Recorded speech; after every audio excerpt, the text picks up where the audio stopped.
সুধী দর্শক মণ্ডলী, কেমন আছেন সবাই? আজকে আমার যে ছোট্ট বন্ধুটার প্রিয় কবিতা পড়ব, উনি যে ছোট্ট বন্ধু, ধাড়ি বন্ধু, উনি নাকি আবাল বৃদ্ধ বনিতা বন্ধু, আমি ঠিক জানি না। উনি খুব একটা অচেনা অজানা বন্ধু। আচ্ছা ভাই, আমি কেন আছি আপনার লিস্টে বাই দ্য ওয়ে, বা আপনি কেন আছেন আমার লিস্টে? মানে লিস্টে থাকা বন্ধুদের সম্পর্কে অ্যাটলিস্ট চেহারাটা কেমন দেখতে, কোথায় থাকে, কি করে কি না করে ইত্যাদি জানা না থাকলে আসলে ফেসবুকে এত তো বন্ধু থাকার সার্থকতা কি?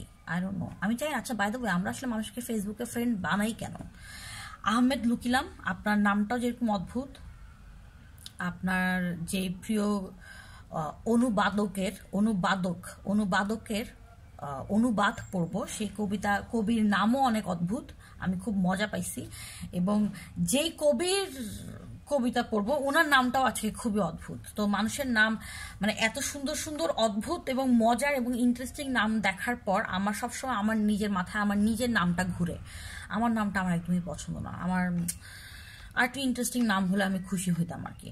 তো যাই হোক, আজকে হচ্ছে আমার অচেনা অজানা বন্ধু আহমেদ লুকিলাম। আশা থাকলো জীবনে যে আপনার সঙ্গে কোনো একদিন দেখা হবে, সাক্ষাৎ হবে, বাতচিত, আড্ডাবাজি, গল্প ইত্যাদি ইত্যাদি আমরা সক্ষম হব করতে আর কি। তো আপনি যে কবিতাটা পড়তে দিয়েছেন এটা হচ্ছে পাবলো নেরুদা, ওনার লেখা একটা কবিতা। কবিতাটা অনুবাদ করেছেন রাইহান রাইন নামে একজন মানুষ। ভাই, আপনার এই নামটার মানে কি?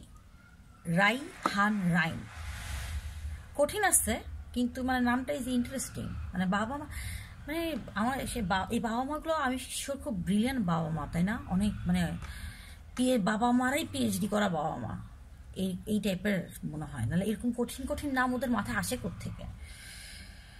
যাই হোক, আহমেদ লুকিলাম, আপনি অসাধারণ একটা কবিতা পড়তে দিয়েছেন। আমি মানে এক একটা কবিতা তো মানুষের জীবনে এক একটা জার্নির স্টোরি। তো জিনিসটা অনেক, আজকেরটার জার্নিটা অনেক মজার, আজকের স্টোরিটাও অনেক মজার, সম্পূর্ণ অনেক ডিফারেন্ট একটা অ্যাঙ্গেল থেকে। সাধারণত এরকম কথোপকথন থাকে যে কবি তার নিজের সাথে বা এই দেশ জাতি জনতার সাথে কোনো একটা আর্গুমেন্ট করতেছে, অথবা নিজের কোনো ফ্রাস্ট্রেশন, চাওয়া পাওয়া, হতাশা, বা নিজের কোনো ইচ্ছা আকাঙ্ক্ষা, চাওয়া পাওয়া ইত্যাদি, পৃথিবী, সমাজ, রাষ্ট্র, এই পৃথিবীর সৌন্দর্য, এই মানে সমুদ্র, আকাশ, বাতাস, জল, পাখি, তার সাথে মানুষের রিলেশন, এগুলো সব কানেকশন, এদের মধ্যে যে মানুষের বিষণ্ণতার সাথে হয়তো একটা কাকের ডাকের সাথে মিলেমিশে একাকার হয়ে গেল একটা বিষণ্ণ সময়, ওই জিনিসগুলাকে হচ্ছে কবি তার নিজের ভাষায়, তার নিজের একটা কিছু অবজারভেশনকে অনেক সুন্দর করে হচ্ছে আমাদেরকে দেখায়। তো আজকের জার্নিটা অনেক মজার। তো পাবলো নেরুদা, উনি যে অসাধারণ একজন কবি এটা তো আমরা সবাই জানি। ওনাকে নিয়ে ইভেন কথা বলার আমার যোগ্যতা নাই, কারণ খুব বেশি একটা ওনাকে নিয়ে আমার পড়া নাই। আজকে যেই পাবলো নেরুদার যে কবিতাটা আমরা পড়বো, এটা অনুবাদ করেছেন রাইহান রাইন নামের একজন ভদ্রলোক। আর ওনার যে অনুবাদ বই থেকে আমরা এই কবিতাটা পড়ব, তার নাম হচ্ছে গ্রন্থ প্রশ্ন পুস্তক। শুরু করি, অসাধারণ একটা কবিতা।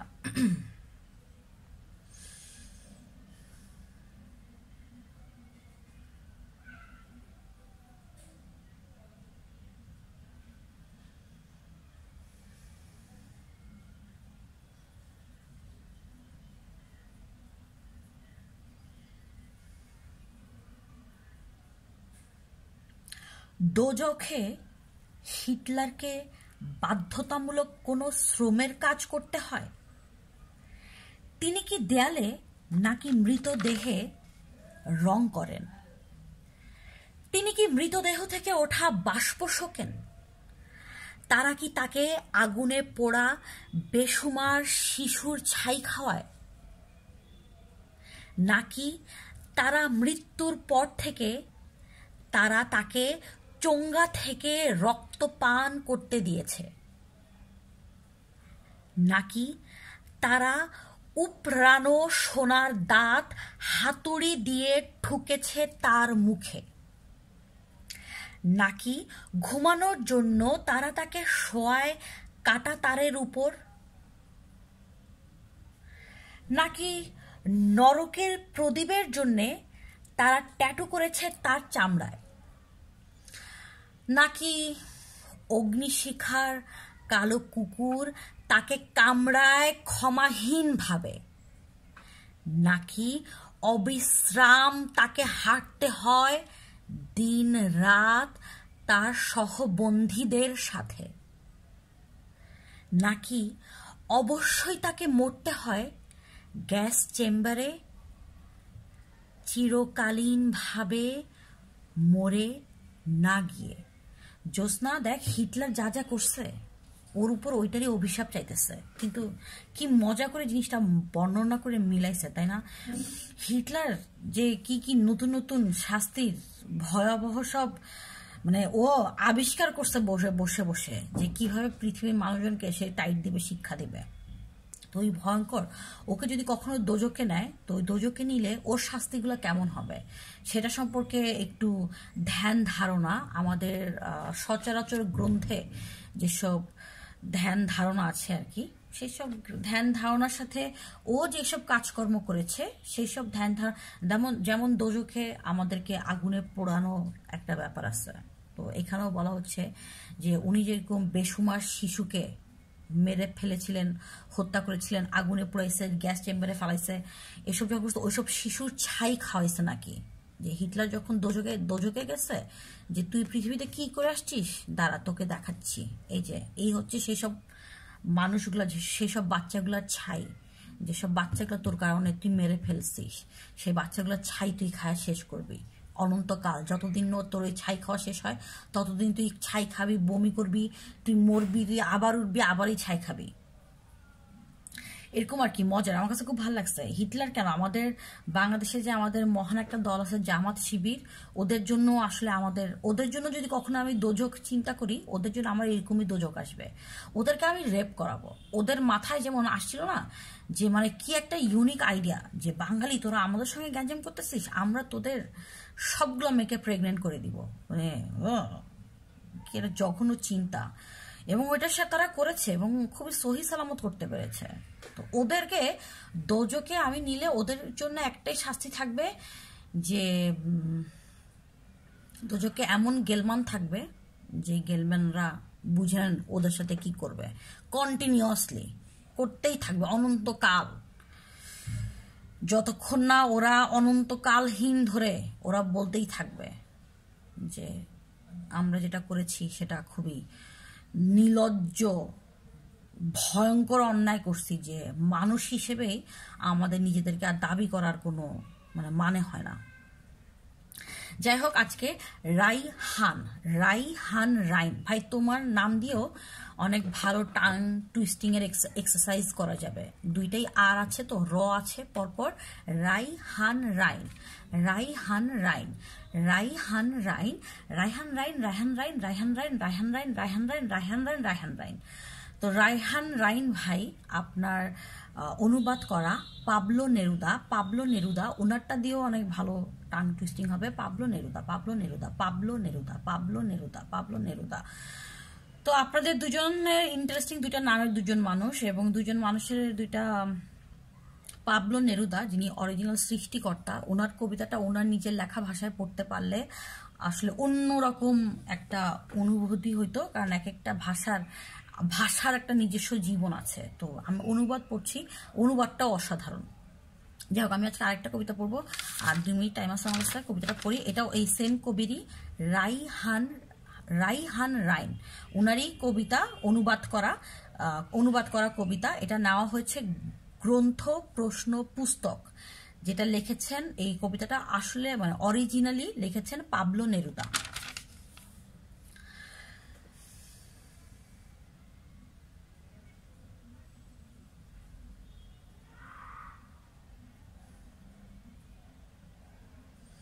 আমায় বলো, গোলাপ কি নগ্ন,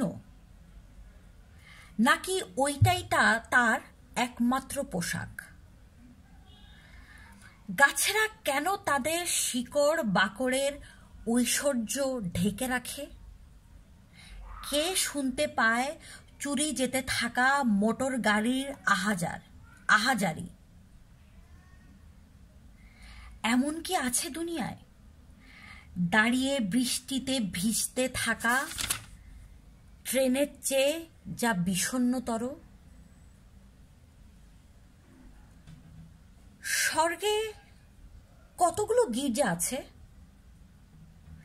হাঙর কেন বেশরম সমুদ্র মোহিনীদের আক্রমণ করে না? ধোঁয়া কি কথা বলে মেঘেদের সঙ্গে? এটা কি সত্য যে আমাদের বাসনা সিক্ত হবে শিশিরে?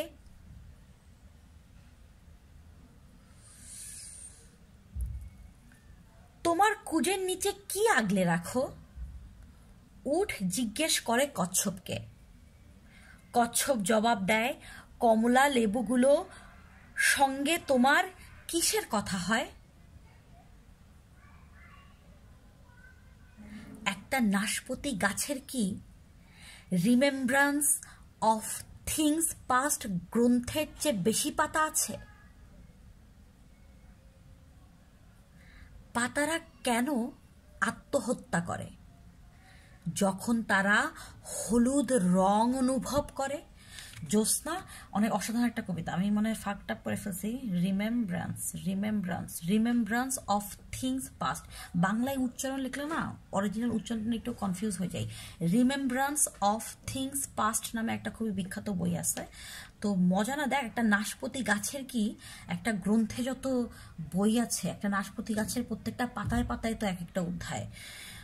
ওই মজার না জিনিসটা, আমার কাছে অসাধারণ আছে। তারপর পাতারা কেন আত্মহত্যা করে যখন তারা হলুদ রং অনুভব করে? আত্মহত্যা, পাতাগুলো ঝরে পড়ে যায়, তারা গাছ থেকে নিজেকে বিচ্ছিন্ন করে নিজেদেরকে মাটির সাথে যে বিলীন করে ফেলে। মজা লাগছে, ওটাকে আত্মহত্যা বলছে উনি, জোস। তারপর আরো বেশি আমার কাছে সবচেয়ে বেশি অসাধারণ লাগছে, আমি এখন শেষ করতে হবে আমাকে।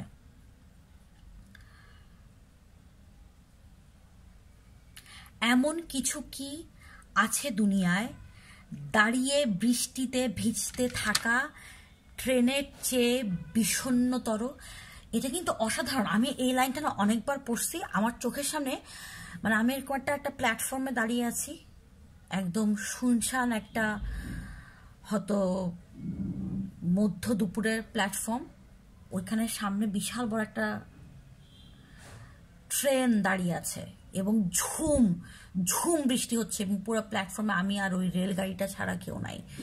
এবং এত লম্বা বিশাল একটা স্ট্রাকচার একদম নীরবে একদম স্থির হয়ে দাঁড়িয়ে ওই বৃষ্টিটাকে নিজের শরীরে নিচ্ছে এবং আমিও আছি আর কি ওই জায়গাটায়। মানে আমরা দুজন দেখ মানে জড় পদার্থ আর এই যে জীব জগৎ দুইটাকে মিলেমিশে একাকার করে ফেলার এই জায়গাটা আমার কাছে খুবই মজা লাগছে, খুবই। আমার অনেক বন্ধুরা আমার উপর খুব চ্যাটে যে আমি কবিতা পড়ার পর কবিতার তফসির কেন করি, আরো ভালো। শোনো, একটা জিনিস করতে করতে না আরো ভালো হয় যতটুকু আমি জানি। আর তার চেয়ে বড় কথা হচ্ছে যে আরো ভালো হওয়ার চেয়েও বেশি আমি তো আসলে কবিতা অতটা পড়ি না, আমি তো ভেরি রিসেন্টলি কবিতা পড়তেছি। তো আমি ওই আমার যেটা মনে হচ্ছে পড়ে ওইটা একটু ওই ফ্রেশ মাথা ফ্রেশ চিন্তাটা হচ্ছে শেয়ার করার উদ্দেশ্যটা বেশি আমার। তো যাই হোক, আজকে দারুণ দুটো কবিতা পড়লাম। আচ্ছা, শেষের কবিতাটাকে আমি ভালো করতে পারছি বড় যখন প্রশ্নটা কি সুন্দর। আমায় বলো, গোলাপ কি নগ্ন নাকি ওইটাই তার একমাত্র পোশাক? গাছেরা কেন তাদের শিকড় বাকড়ের ঐশ্বর্য ঢেকে রাখে? এটাও কিন্তু অনেক জোস একটা লাইন, যে গাছের আসল মজা কিন্তু গাছের নিচের বেইজ, ও যে শিকড় বাকড় ওইটার, তারপর তার মাটির উপরে যে শেকড়টা থাকে ওটা কখনো মনোযোগ দিয়ে দেখছেন? ওটা কিন্তু খুব অনেক জোস একটা লাইন ড্রয়িং, অনেক অসাধারণ। তো ওই শেকড় বাকড়ের ঐশ্বর্যগুলা, গাছের শেকড় বাকড়ের দিকে আমরা তেমন একটা মনোযোগই দিই না। ওর বৃক্ষ ও উপরেই এত নিজেকে সৌন্দর্য আমরা দেখতে, এবং ও নিজেও দেখাইতে পছন্দ করে যে ওর আসল যে সৌন্দর্য, তার স্ট্রাকচারের যে সৌন্দর্য, ওইটাই আমাদের চোখ থেকে হারায় যায়। জোস, তাই না? চিন্তা করা যায় এরকম যে একটা মানে প্রাণহীন একটা জীবন বা প্রাণহীন একটা জীবন না, প্রাণহীন একটা জিনিস, জড় পদার্থ যেটা আর কি, সেই প্রাণহীন জীবনটা আমাদের জীবনের সাথে মিশে তার একটা জীবন হচ্ছে। এই জিনিসটা আমার কাছে অনেক মজা লাগছে। কে শুনতে পায় চুরি যেতে থাকা মোটর গাড়ির আহাজারি? এটা অনেক জোস। দেখো আমার একটা মোটর গাড়ি, সে আমার সাথে আমার হাতে চলতেছে, আমি তাকে ব্যবহার করতেছি, ইউজ করতেছি, প্রতিদিন তার উপরে চড়ি, তাকে নিয়ে আমি ঘুরি ফিরি, তার মাঝে বসে মাঝে মাঝে খাওয়া দাওয়া করি। সেই গাড়িটাকে যখন কেউ নিয়ে যায়, ও কি তার মালিকের জন্য আর্তনাদ করে যে আমাকে নিয়ে যাচ্ছে প্রভু, আমাকে বাঁচাও? কারণ ওরও তো আমার জীবনের সাথে ও তো মিশে গেছে। তো মজা, চিন্তা করলে কি অসাধারণ। ধোয়া কি কথা বলে মেঘেদের সঙ্গে, জোস, অসাধারণ তাই না? সমুদ্র মোহিনীদের সঙ্গে হাঙর কেন বেশরম সমুদ্র মোহিনীদের আক্রমণ করে না? বেশরম সমুদ্র মোহিনী, সমুদ্র মোহিনী মানে কি রে? ইয়া নাকি সমুদ্র মোহিনী, নারী জাতি আছে মারমেইড, এটা একটু জানাই তো আমাকে, এটা আমি বুঝি নাই, কিন্তু জিনিসটার মধ্যে অনেক মজার কিছু একটা আছে। যে সমুদ্র মোহিনী যেহেতু বলেছে, এমন কেউ হয়তো যে খুবই অ্যাট্রাকটিভ, যাকে দেখলে মাথা খারাপ হয়ে যায়, পাগল হয়ে যাই আমরা পাওয়ার জন্য তাকে, এরকম কোনো মোহনীয় মোহিনী ক্যারেক্টার। হাঙর কাউকে ছাড়ে না, কিন্তু একটা মোহনীয় ক্যারেক্টারকে ছেড়ে দেয় কেন? ওয়াই? মানুষ কি আসলে মুগ্ধ হয়ে যায় যে জিনিস দেখে? সেই জিনিসকে একটা ভয়ঙ্কর খুনিও কি মুগ্ধ হতে পারে? এটাই হচ্ছে মজার জায়গাটা, তাই না? জোস।